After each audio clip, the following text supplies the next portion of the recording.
Bonjour Mohamed Ali Mouba. Bonjour Adjaratou Binta Diallo et bonjour à nos auditeurs. À la une, local 2014, le PDS requinqué. Un PDS d'attaque sous la supervision, le coaching de Gorgui qui règle tout comme sur du papier à musique. Abdoulaye Wade a refait surface hier et c'est lui himself qui a présidé le comité directeur au cours duquel le ton a été donné, la guerre, rien que la guerre. Walfadri d'ailleurs ne s'en méprend pas à sa une. Mon confrère fait retenir le mot d'ordre, alliez-vous même avec les diables pour battre Macky Sall. Anthony Gorgui, le populaire, voit quant à lui un Wade et un Idi qui font monter la pression en direction de ces locales qu'il appelle local feu. Abdoulaye Wade va battre campagne pour écraser les partis de Macky Sall. Et pour cela, mon confrère nous dit qu'il s'engage à sortir les gros moyens à financer l'effort de guerre.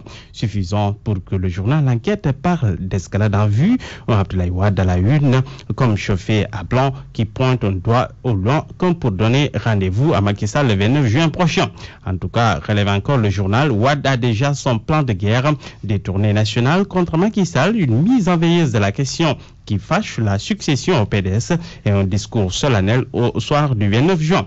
Pour la reconquête du pouvoir en 2017, Direct Info assure que le PDS mijote une coalition libérale. Violence à l'université de Dakar, la suite. Oui, après la folle journée de mercredi, les petites pics de colère d'hier matin, encore retour sur ce que la plupart des confrères appellent champ de ruines. Les vitres cassées, des pneus brûlés, des pierres qui jonchent le sol, des portes défoncées, des chambres vandalisées. Le décor, nous dit le reporter du quotidien, est celui d'un décor de guerre. Les stigmates sidèrent le regard.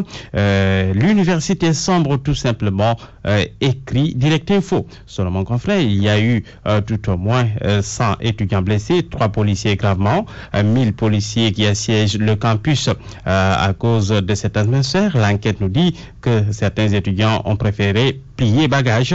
Les étudiants désertent le campus. Côté réaction, on note celle du président Macky Sall. Sud Quotidien rapporte dans sa livraison du jour la fermeté du président.